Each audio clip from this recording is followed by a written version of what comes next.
Again, thank you all so much for joining us. My name is Beth Wemagwas. I am the program coordinator here at the Harbor Springs Area Historical Society. We are thrilled to have you all with us again today for another virtual lecture as part of our Harbor History Talks series. Please check our website, our most recent newsletter, and find out more about the programs that we have coming up. And without much further ado, I'm actually going to let Mr. Karamansky introduce himself, tell you a little bit about himself, and he's going to be sharing his screen here, so you will all get a chance to see his wonderful presentation. And again, put your questions down in the chat, and we will get started. Oh, good evening. It's a pleasure to be coming to you, even if it's only virtually. I was up your way, or at least Emmett County way, about a month ago, and I have to say that the Tunnel of Trees drive up to Cross Village did not disappoint, nor did the Polish food at the Lakes Inn. I teach public history at Loyola University, which is to say we help train students who end up working in museums, at historic sites, historical societies, and the like. But I also do research on basically Midwestern history. And so what I want to share with you today is some of the research that came out of a project that we started with the Chicago Maritime Museum about sailing ships on Lake Michigan.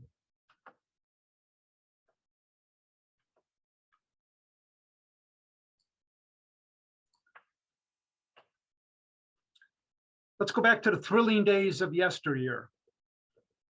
It's hard to imagine, particularly if you live in Chicago, as I do. In fact, I'm coming to you. You might even hear some waves in the background. My office is about 100 feet from the shore of Lake Michigan. And you look out over the lake today, right? I could look out my window, and this time of year is busy for ship traffic, which is to say I might see 2 iron ore freighters a day. It's a far cry from the kind of ship traffic that existed on Lake Michigan back in the 19th century, when Chicago was the busiest port in the world, with more ships coming and going than New York, Baltimore, Charleston, and San Francisco combined. And a good portion of those ships were schooners.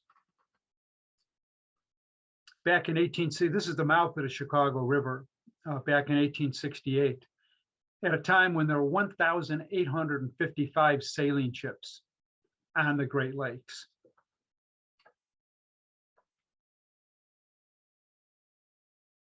And the ports of the Great Lakes, particularly the ports of Lake Michigan, were created by schooners, were serviced by and large by schooners, particularly lumber ports, as existed along the northern lower peninsula of Michigan.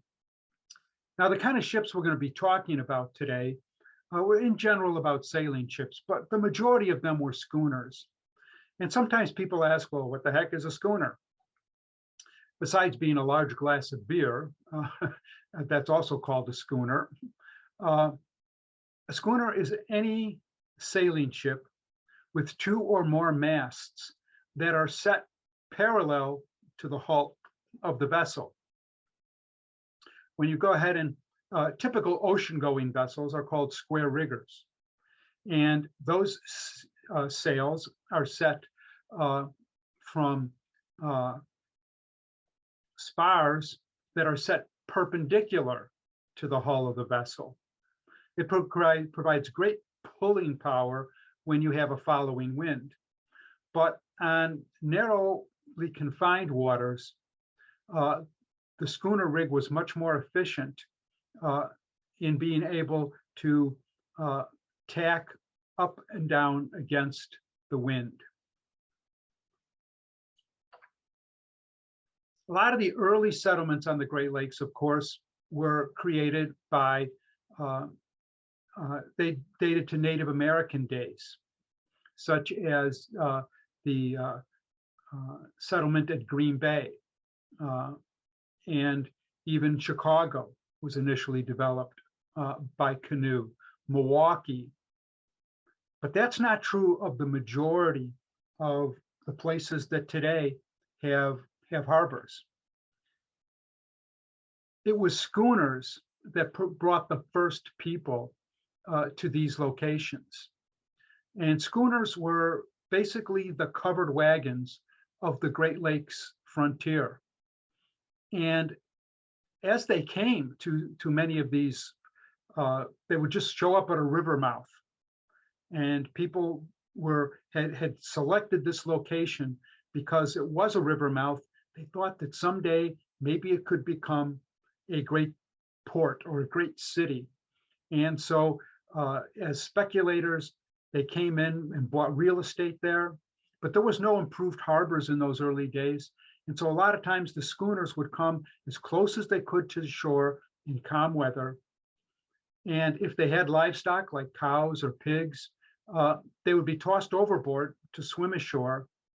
And hopefully they could get in close enough that the men would only be in sort of waist deep water or chest deep water.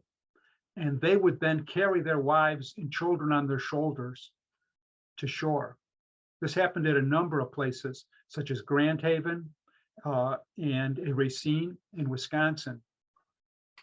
Really giving you the impression that, you know, these schooners were primary in facilitating settlement. I mentioned schooners were great to go ahead and be able to tack against the wind effectively. That was part of the ease of handling that came with schooners. Schooners operated with much smaller crews than a square-rigged vessel. And you can see from this picture one of the reasons why.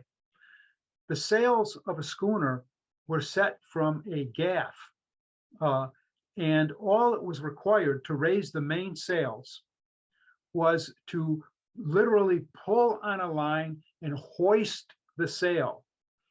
You didn't have to go aloft as you would on a square-rigged vessel to set all of the sails. Instead, all of the main sails could be set or could be reefed from the deck of the ship. And so that meant you could do this with smaller crews and you could do it more quickly. Sailing on the Great Lakes was by far, especially in the mid-19th century, a very dangerous enterprise.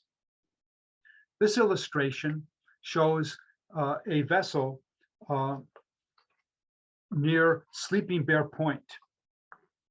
And it's from an 1838 book by a French traveler, Francois the Count de Castelnau.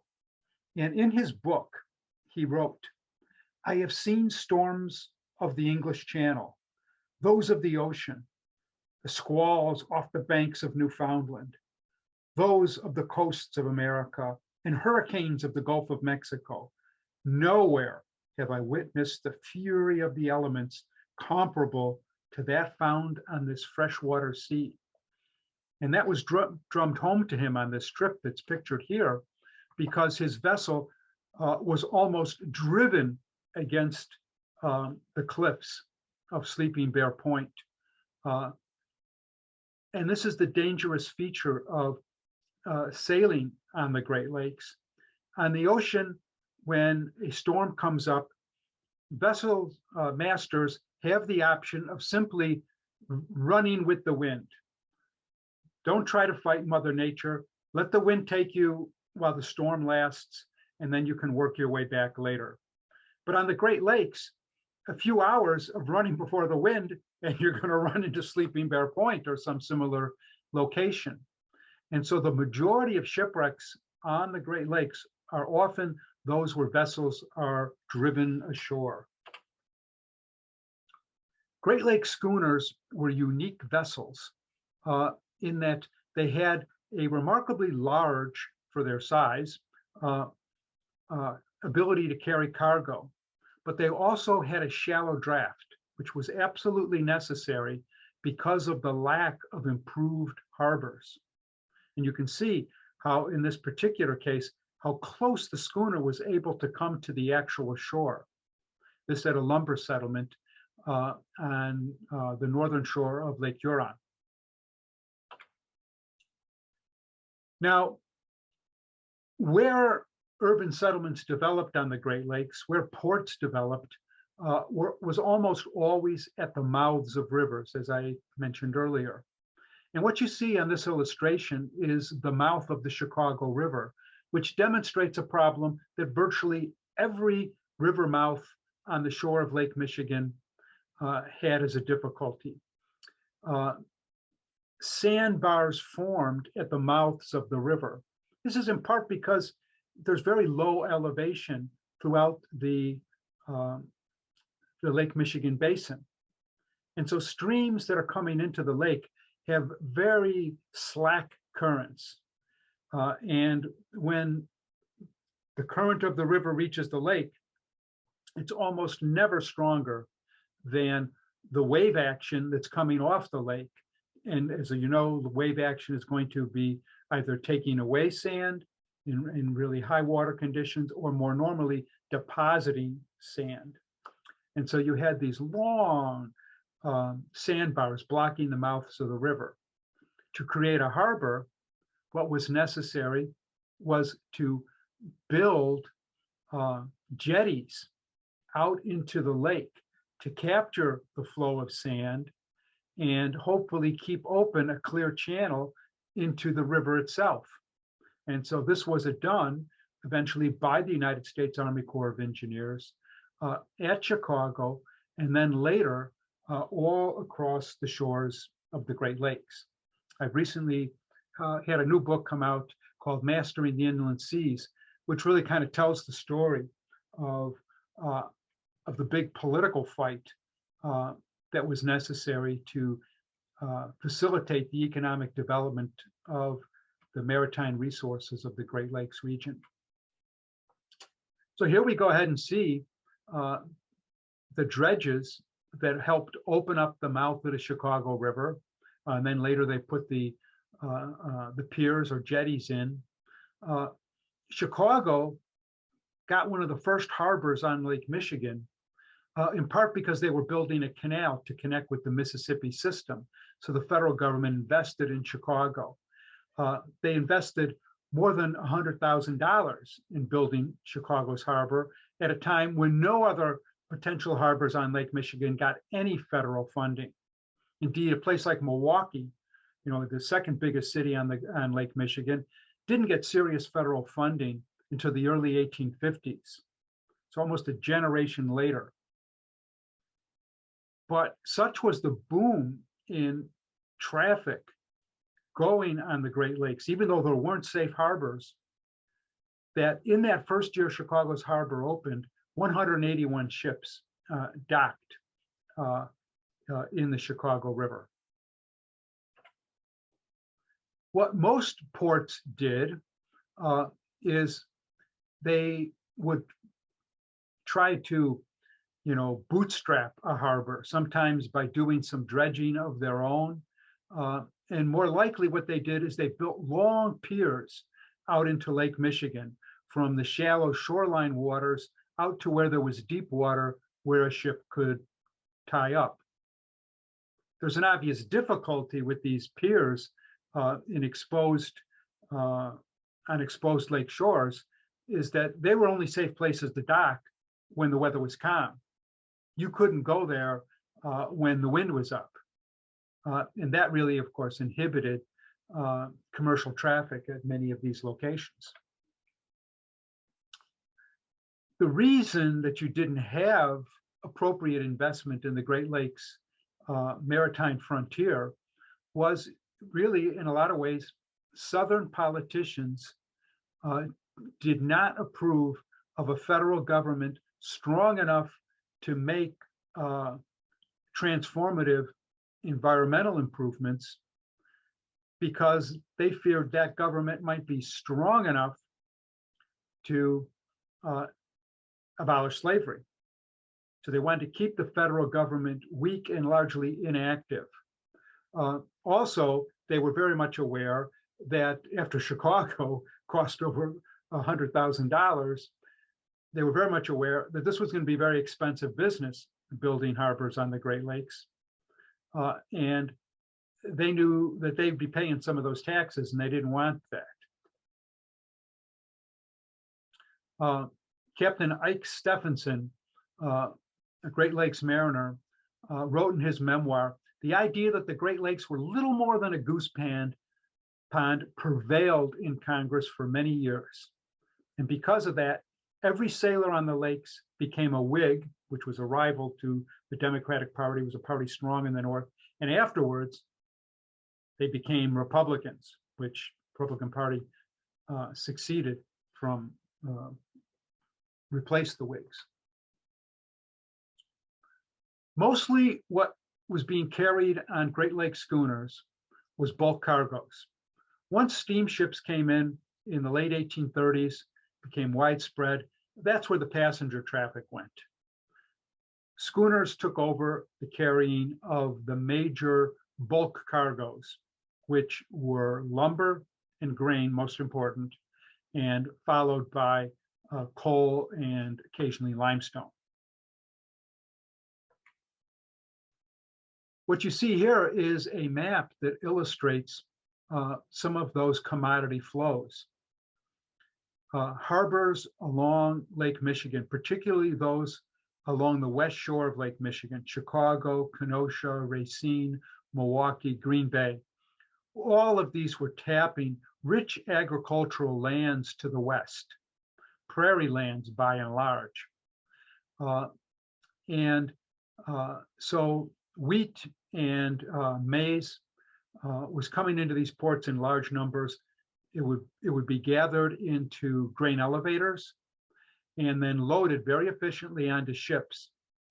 And the ships would go ahead and then sail up Lake Michigan, down Lake Huron, through a bottleneck that often caused delays of the St. Clair River and Detroit River, and then finally on to Lake Erie to Buffalo.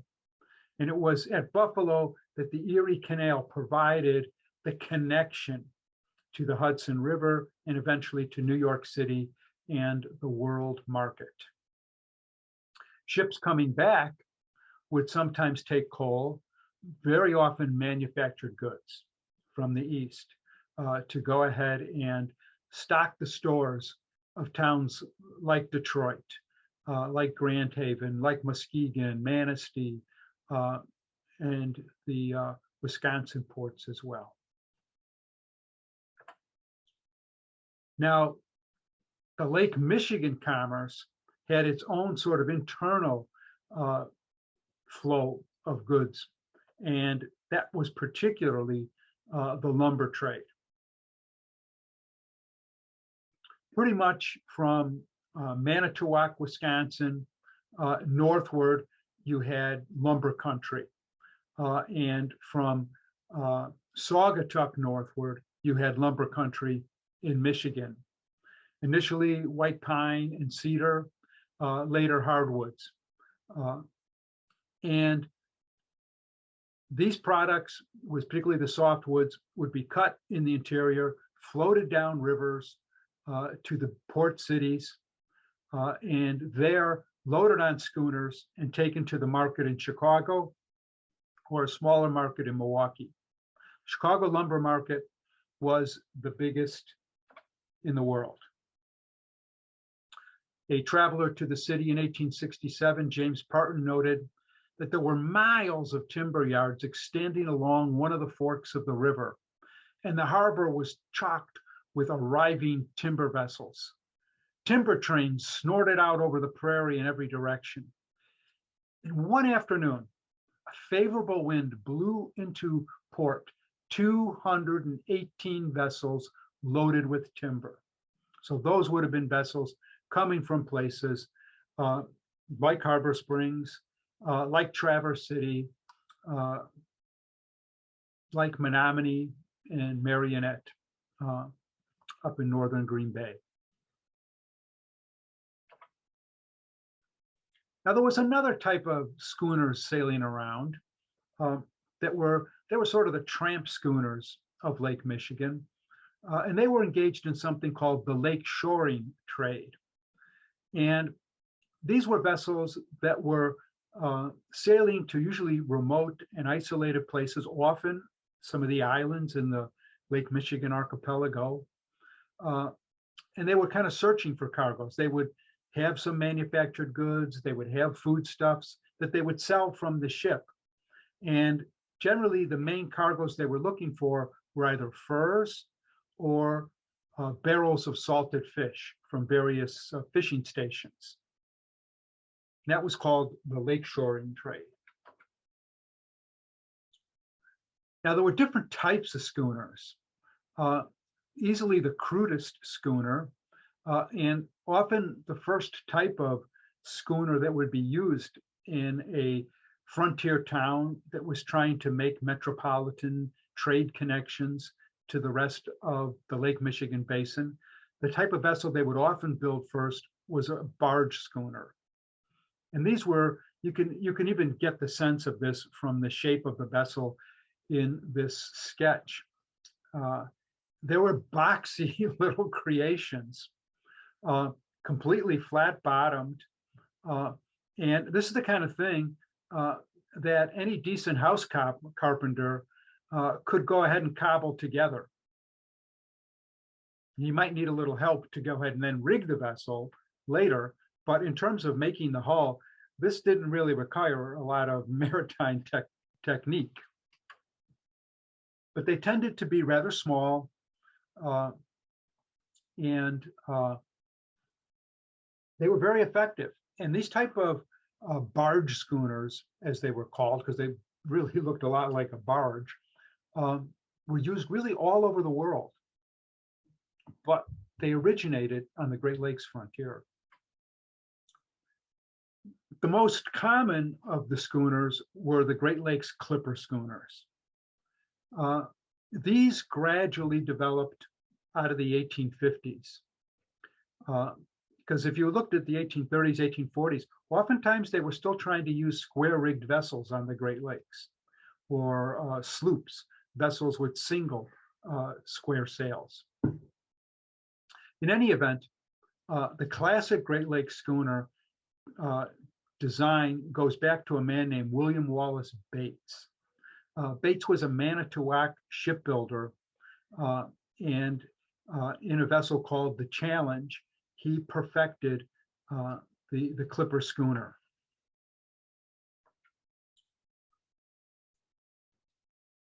The clipper schooners had that name clipper because they were the fastest sailing of the schooners. A variation on that was something called the canalers. These were vessels that were could not be more than 150 feet in length, because that was the length of the locks on the Welland Canal that bypassed Niagara Falls. And the idea here was these were vessels that if you wanted to get into Lake Ontario, you could only do it with a canaler. You couldn't do it any other way. Canalers had kind of a bad reputation among a lot of Great Lakes sailors. They were seen as being a little more cranky than the clipper schooners. And when there was a really bad storm, sailors would say, and just check and see the list of ships that were wrecked, you'll find the canalers there, was something they would often point out. Now, we think of international trade in the Great Lakes as something that began with the 1959 opening of the St. Lawrence Seaway. That's not necessarily true. In the mid-19th century, international trade did come into Lake Michigan.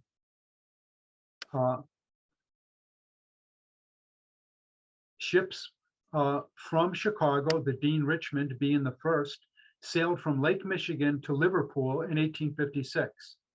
And it was able to do that because it wasn't bigger than 150 feet in length. It could get through the Welland Canal, and there were other locks on the St. Lawrence River it could use. You also had immigrant vessels coming into the Great Lakes from Europe. These were a couple from Holland, but the majority of these came from Norway. the first being in 1862, when the schooner Slipner arrived from Bergen, Norway, with 127 immigrants anxious to make new lives in the United States. However, most of the ships that originated in Lake Michigan and then tried to bring goods to Europe, most of those vessels, once they got to Europe, they were then sold and used on, they didn't make the trip back. They were sold and used for commerce on the salted wave. Here's a really great picture. This is from Grand Haven, Michigan, of the men of a crew of a Great Lakes schooner. Gives you a good idea of the way they dressed. Gives you a good idea of how many men made up a crew. What it doesn't tell us is what was their sort of background. And I've done some studies of census data in that, and basically you could generalize that about 25% of Great Lakes sailors were of Scandinavian origin, with Norwegians really playing a big role. About 30% were Irish, which makes a certain amount of sense because, of course, after the terrible famine, there were large numbers of Irish coming to the Great Lakes region. And so many of them worked in navigation improvements, such as the various canals. Germans made up a relatively small percentage of Great Lakes sailors. And I've seen several accounts where people talked about how German sailors came to no good because they didn't understand the directions that were shouted at them in a storm or something. I don't know why that wasn't a problem with Scandinavians, but that's just one thing I've read in the sources. And then finally, a significant number of just from the British Isles, Anglo speakers. Now, a percentage of Great Lakes sailors were always men who had first shipped before the mast on the oceans, particularly the Atlantic Ocean. But over time, by the time we get to the 1880s, 1890s, more than half would have been native Midwesterners, because by that time, a maritime tradition became more firmly rooted in the Great Lakes. I apologize for the quality of this picture, but again, it gives a good sense of, here we see a Great Lakes sailor. He's basically wearing his Oshkosh bib jeans. But behind him, we see an African-American individual. There were a small number of African-Americans who worked on the vessels, oftentimes as cooks.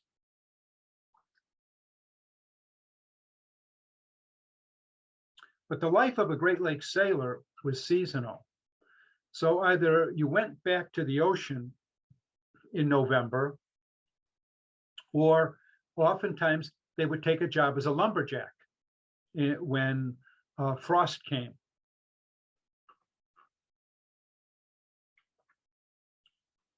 Speaking of cooks, in the 1880s, as many as a quarter of all the cooks were women. And in this cutout illustration, you can see one of the cooks in the cabin of a typical Great Lakes schooner working on this small stove to go ahead and feed the crew. In 1883, one of Chicago's leading newspapers, in those days it was the Chicago Inner Ocean, did a really salacious story. It was very unfortunate. It was sort of an expose. And in this expose, they made salacious allegations that these women who were on these Great Lakes vessels with these all-male crews, they were probably providing more than just hot meals to those boys, particularly the captains. And because of this, the wives of Great Lakes schooner masters insisted that the women be fired. And so there was a wholesale firing of women on Lake Michigan schooners in 1883 due to this really ridiculous and undocumented story.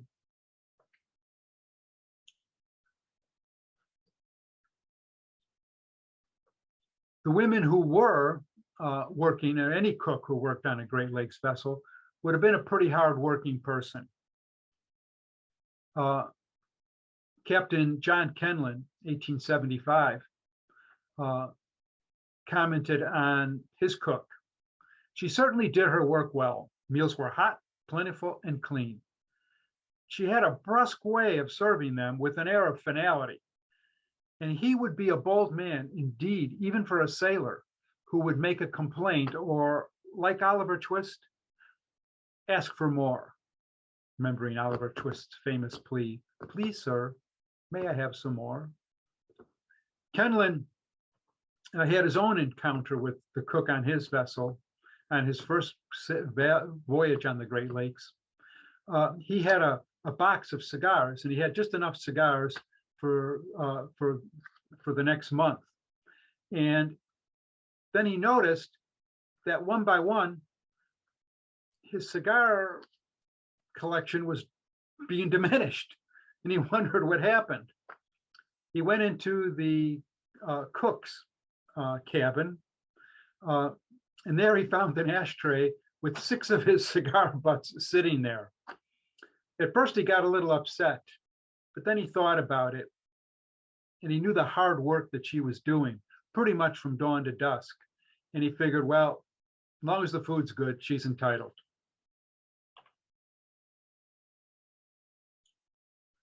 There were other women on the Great Lakes vessels. Some were the wives of ship captains. They would sometimes come, occasionally even family members, but that would only be once or twice.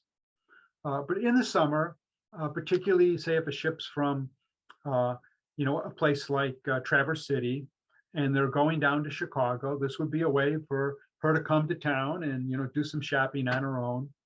And so that was a very popular thing. But there were also women who disguised themselves as men, and very successfully had careers as Great Lakes sailors.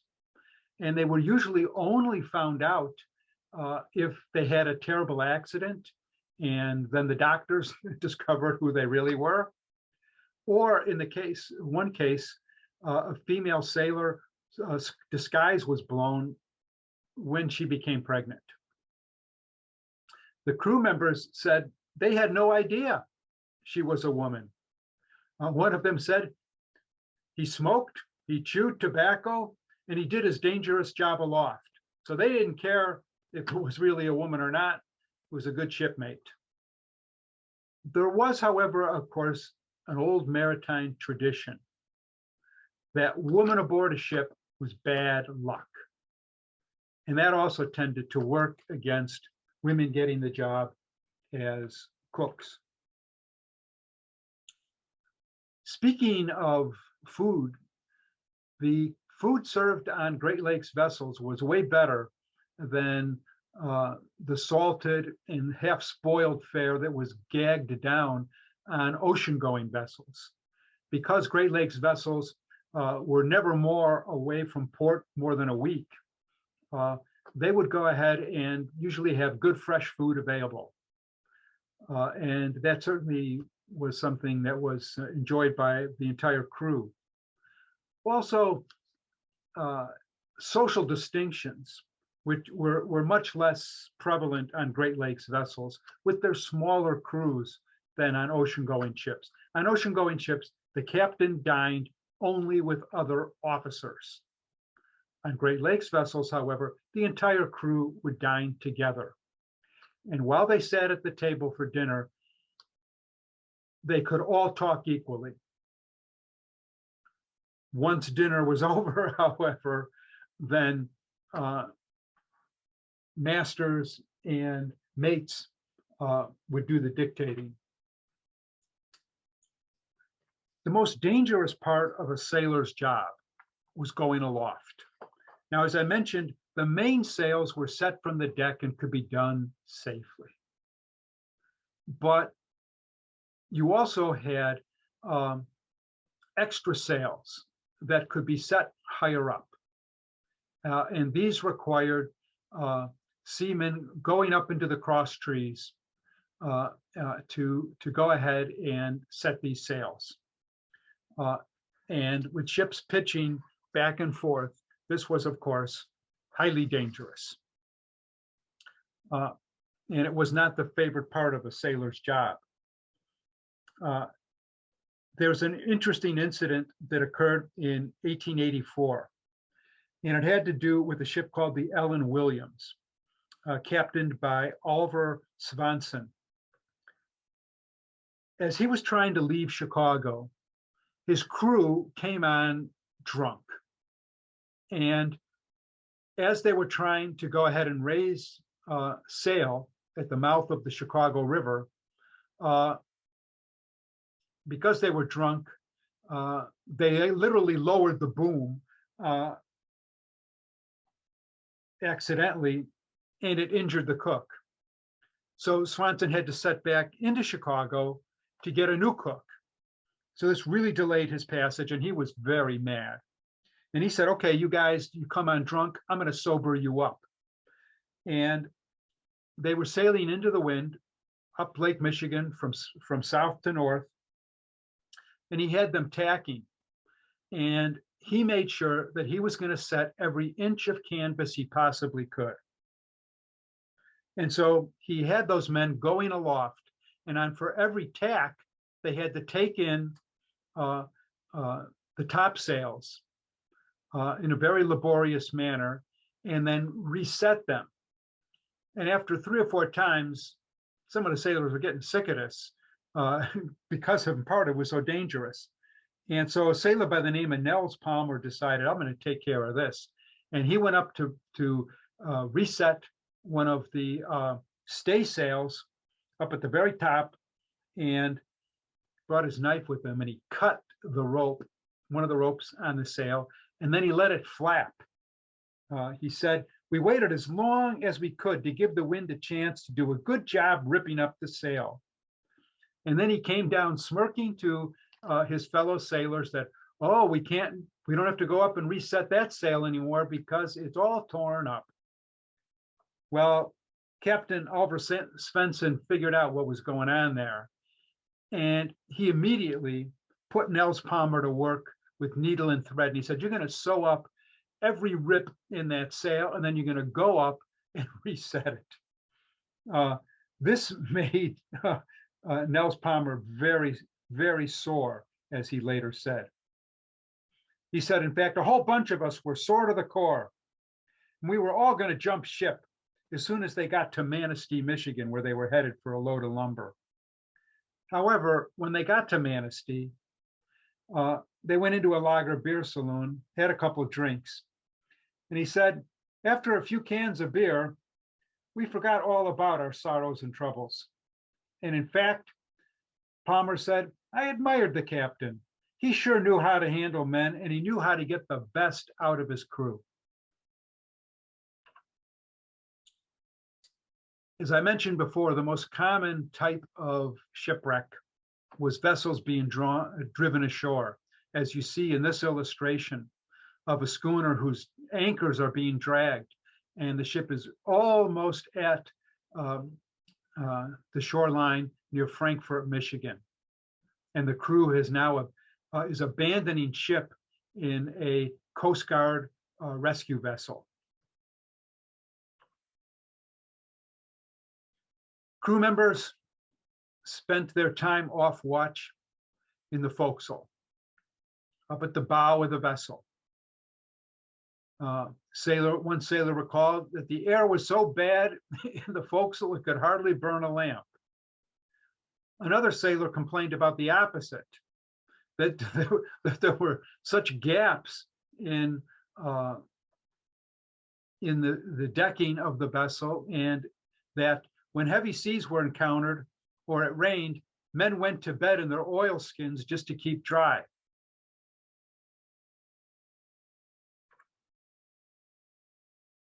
Another sailor, Nels Palmer, who I quoted earlier, said, well, I remember folks so wearing stormy weather, the wind would play Yankee Doodle.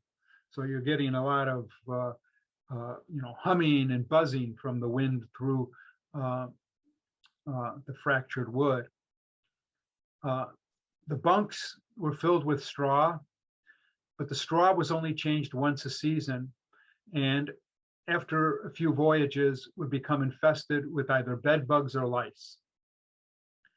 To go to the bathroom, there would have been a slop bucket, which would have served as the head, and hopefully in heavy weather, it didn't spill. Last week, 3 new shipwrecks were found off Grand Marais in Lake Superior, off the Upper Peninsula coast. And this is footage of inside the cabin, 600 feet on the bottom of Lake Superior. This is what the cabin looks like of the schooner Frank N. Wheeler. You can see a stove that was in the cabin. You can see some bunks that had been set up, stools, benches, just a remarkable time capsule of what would have been everyday life on a Great Lakes schooner 100 years ago. Sailors worked hard for their money. The basic wage would have been about $1.25 a day. However, when you started getting into the dangerous navigation season in October and November, sailors would often strike for higher wages. And those anxious to ship grain or lumber eastward before the navigation season closed would often be happy to go ahead and match a heavier wage. Here's a schooner captain at the helm. Many of those who worked at the helm, who were masters of vessels, were also owners or part owners of their own ships. It would take a while sometimes to be able to build up enough capital to be able to buy a schooner of your own. But that was certainly the goal of most of the men who worked as masters or mates on vessels. And they had a zeal for speed. Speed enabled a vessel master to make more trips.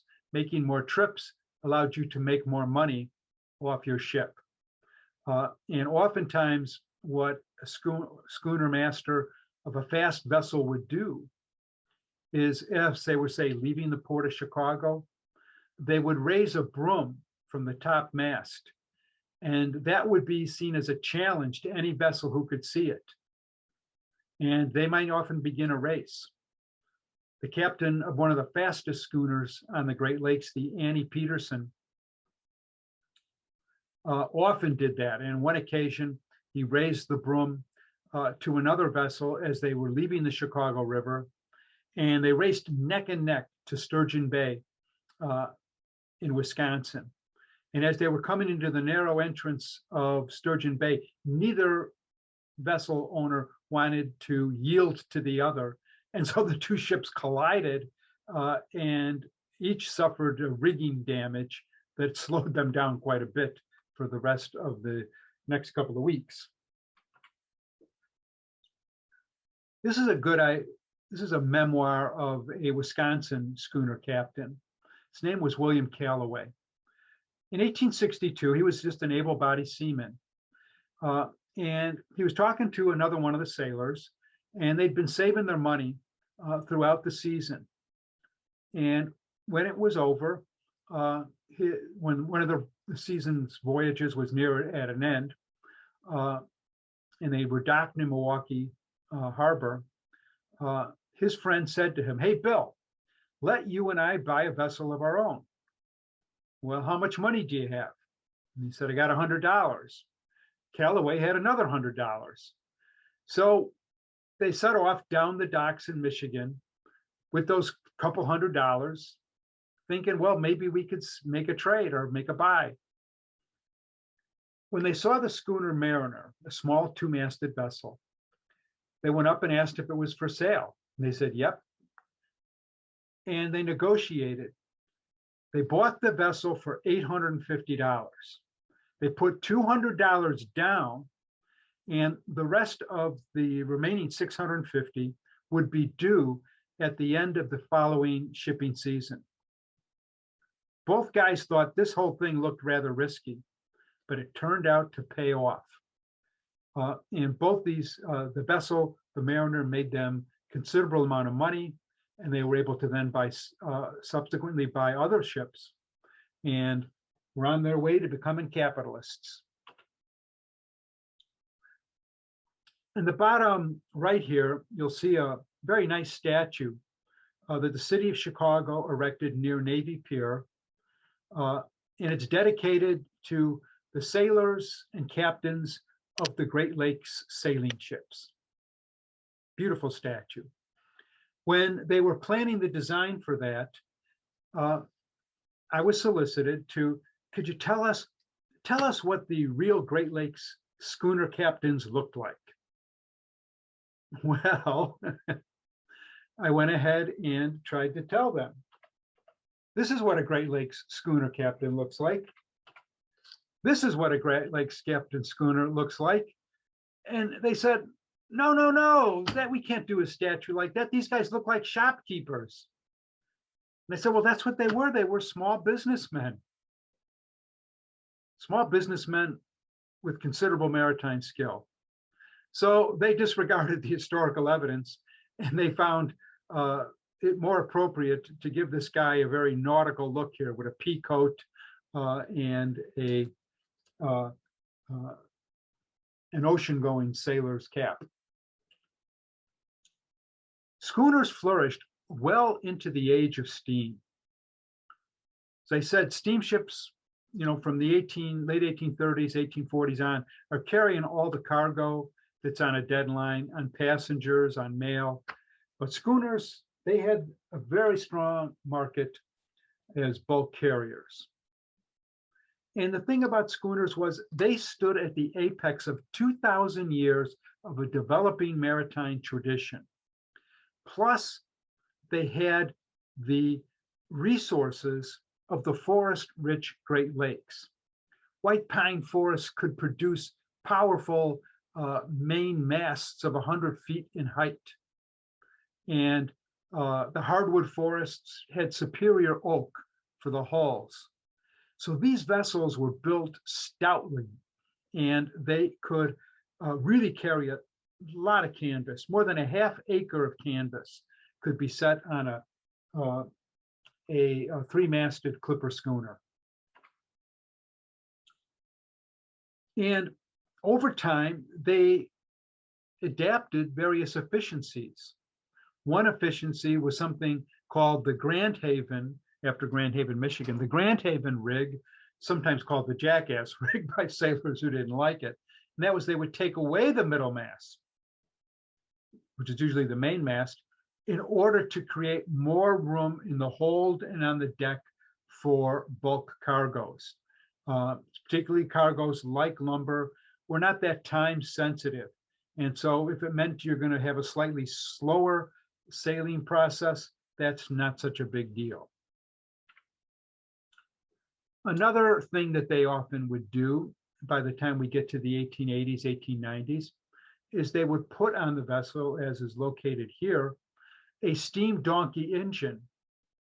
And so they could use this stationary engine to raise the anchor or raise and lower sails much more efficiently, and thereby get by with a smaller crew and save money that way. In the latter schooner days, we get to the early 1880s. They're not building a lot of schooners in those days, and what they were trying to do was, could we build them bigger to carry more cargoes and thereby have greater efficiency? And so in the early 1880s, they built in Michigan a vessel called the David Dow's. She was a 5-masted schooner, 275 feet in length. but she was a crank sailor, got into repeated collisions, and finally they just used her as a barge. And while she was being towed with a cargo of coal headed for Chicago, she sank in a storm in 1889. And that really assured people that we don't want to be, there's a certain size schooners work well at, and that's with 3 masts and a couple hundred feet. As efficiency and speed became more important to a market that was connected increasingly by telegraph and rail connections, there was more of a demand for efficiencies. A lot of schooners were just turned into barges. And they would be, you'd get a whole line of schooners towed by a tugboat from port to port. That would allow them to more easily meet scheduled cargo carrying. And it was a sad moment for a lot of sailors when these schooners, especially the ones with the top sails and the clipper schooners, were cut down to be barges. This is a picture of what once had been one of the fastest clipper schooners, the Annie Peterson. Talked about her and racing other vessels. But her latter days were rather sad. She was just being towed around. And finally, in 1914, her tow line broke in the middle of a storm, and she was battered to pieces on the shore of Lake Superior near the Pictured Rocks National Lakeshore. And that's the way many a schooner ended up its days, battered on the shore, as we see here. One of the charming stories of the schooner era is that of the Christmas tree ships. A warm-hearted story, but unfortunately a very tragic reality. Christmas trees were always a late season run, usually after insurance terminated on the lakes. So these were like Russian roulette voyages for vessel owners. Fittingly enough, the evergreen trade began in 1873. 1873 was the year of one of the worst depressions in American economic history. And a lot of vessel owners simply didn't make enough money to meet costs. And so they were tempted to undertake these dangerous late season runs from the cities of the lower Lake Michigan basin up to the upper peninsula of Michigan, where balsam pines were growing. One of the families in Chicago that really got big in this was the Schooner family. And here you see the 3 Schooner brothers standing on the deck of their Christmas tree ship. And they would go up to Michigan and get Christmas trees, dock on the Chicago River near the Rush Street Bridge, and then would sell the trees from that location. It was a real tradition for people to go down to the river and buy your Christmas tree from the people who cut them. And they could buy these trees in the Upper Peninsula, around Manistee, Michigan in particular was a favorite place to do this. They could buy them for 2 cents, but then sell them once you got them down to Chicago for 75 cents. So if you put 15,000 trees, jammed them into your schooner, covered your deck with them, you could make a good penny before, and this last trip before the shipping season ended. But it really was a lottery of death with Lake Michigan. From 1873 to 1882, things went fairly uneventful, and more ship owners started getting into this Christmas phase. But in 1882, heavy storms on Lake Michigan meant waves crashing over the trees, crammed onto the deck, and they got coated with ice, and the ships were getting weighed down with this ice, and they literally became floating icebergs. And a number of vessels would have surely sank had not tugboats come out and undertook emergency rescues. 1898, the schooner Esthal, skippered by August Schoonerman, one of the Schoonerman brothers, was lost with all hands on Lake Michigan. In 1901, 3 years later, the schooner Caledonia was driven to destruction with its Christmas tree cargo at Sleeping Bear Point. And then most famous of all, in 1912, another one of the Schoonerman brothers, Herman Schoonerman, captaining the vessel Rouse Simmons, was lost carrying a cargo of Christmas trees, lost with all hands. This is the way some of those Christmas tree ships would come in. And you can see the way in which ice could impede any vessel's ability to effectively navigate.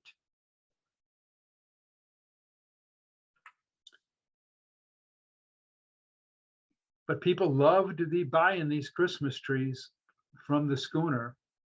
And so after her husband and a brother-in-law died, Barbara Schoonerman and her daughters kept up the tradition of selling Christmas trees from a schooner on the Chicago River. But she was smart enough that she usually bought those trees in by train and then had them placed on a schooner as a safer way to go about it. But she kept that aspect of her trade away from people, so they thought the old Christmas tree tradition was being kept going.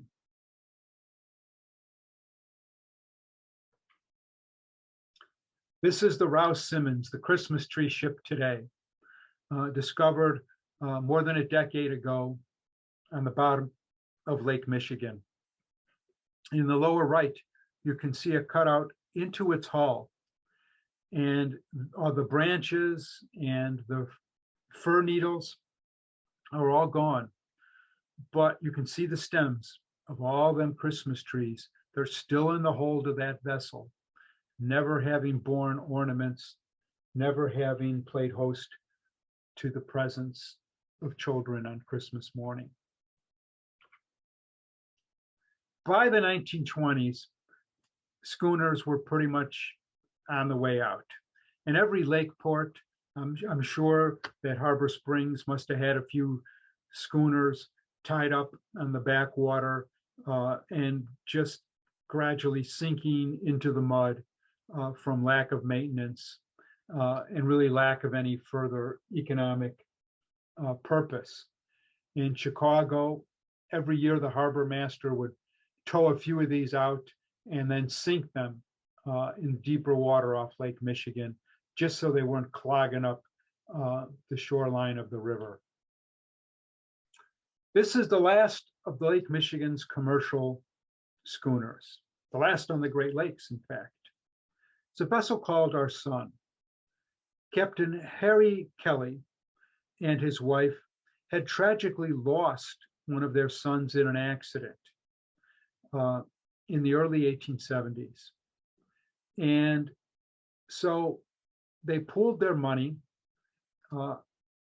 and they bought a schooner that they named Our Sun, with the idea that they and their other children would sail this vessel and it would be like a family business for them. And they operated it for many years, dedicated to the boy they had lost. But over time, the vessel Our Sun underwent some of the indignities that happened to a lot of schooners, being turned into a barge, having its topsails removed. But in 1923, the Central Paper Company, based in Milwaukee, re-rigged the vessel and fixed it up back to pretty good shape. And she began to regularly shuttle pulpwood from Muskegon, Michigan, across to Milwaukee. And she operated that way for 7 years. But unfortunately, in September of 1930, our son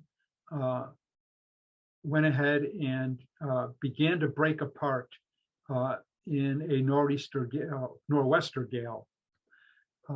And the ship began to take on water.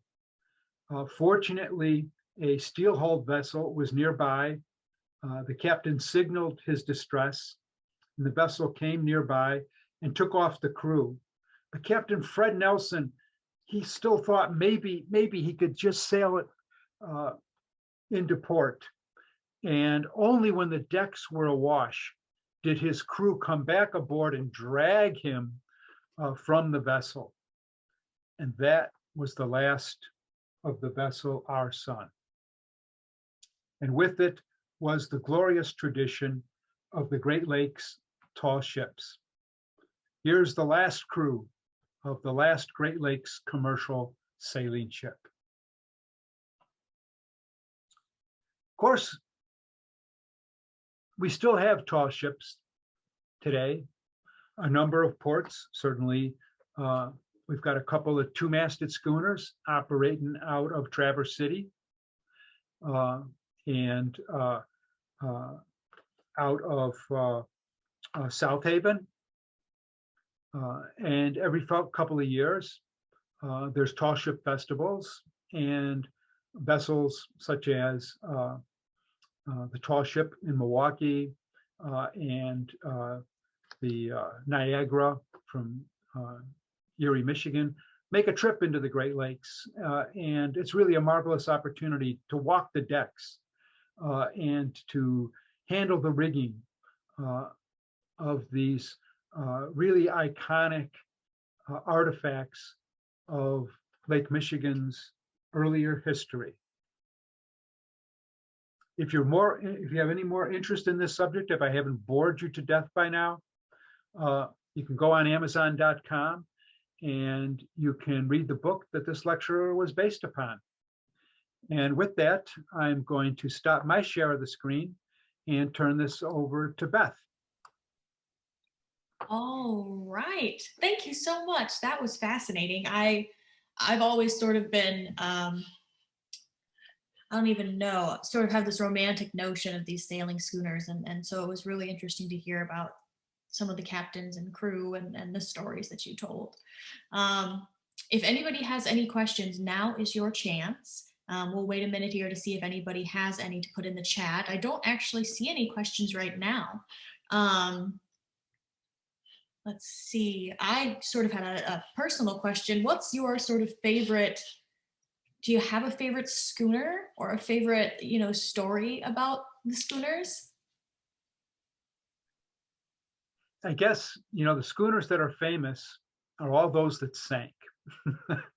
And so I've always had a soft spot for the schooners that didn't sink, because otherwise none of our towns would exist without those. Yet the lore of the Great Lakes, of course, revolves around those that did. And so if I had to pick one, easily one of the best documented ones, and a schooner whose life history I used a lot in writing my book, is that Christmas tree ship, the Rouse Simmons. Yeah, that's a great story. And you're right. I think sort of the most famous ships are the ones that sank, but of course there were hundreds, if not thousands of them that didn't, that were integral to our history. Let's see. I'm not seeing any other questions at the moment, but it looks like my chat might be a little bit behind. Let's take just one more second here. If people are interested in purchasing your book, we have one of your books in our museum store. We have Blackbird Song. We don't have the Schooner Passage book. Where can people get that? Well, there's a go-to place where all good things come from, Amazon.com. Let me ask you a question, Beth. Sure. And that is, uh, does, I don't think so, but does Harbor Springs have a tall ship these days? We don't have one of our own, at least, as far as I know. We have had visits from some of them, from the Traverse City area, especially during our Blessing of the Fleet event, the Historical Society's boat parade in the summer. We've had a couple tall ships come down and be a part of that. But unfortunately, we don't have any sort of active tall ships or schooners regularly coming into Harbor Springs. Of course, we used to have, there were 6 or 7 different lumber ports in Harbor Springs where schooners were coming to load up.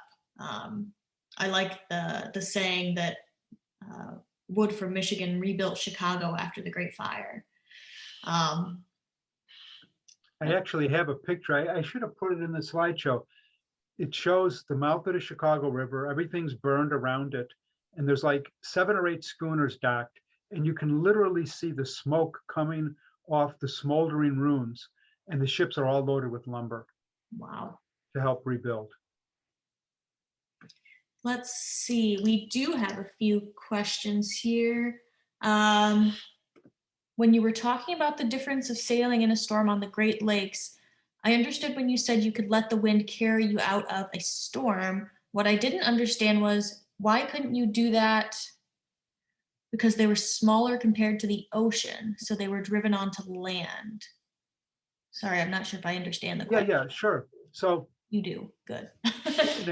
in a gale, it would not be unusual for an ocean-going vessel to be blown 100 miles off course.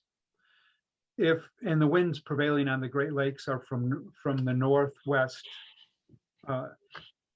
If you try to run before a northwest wind on Lake Michigan for 100 miles, you're going to end up smashing into the shoreline, because there's nowhere on Lake Michigan where it's much wider than 50 miles. Does that make it clear, I hope? I think so. That was Andrew's question. Let's see. When people traveled on the schooners, why were they doing that? Was it just sort of before the big passenger steamship eras? Yeah, those who went ahead and, when people were settling in places like Grand Haven or Traverse City or Northport, there's a lot of early accounts about those places in particular. When they were going to those places, it was really before there was a lot of steamer traffic. And so schooners were really the only way to go.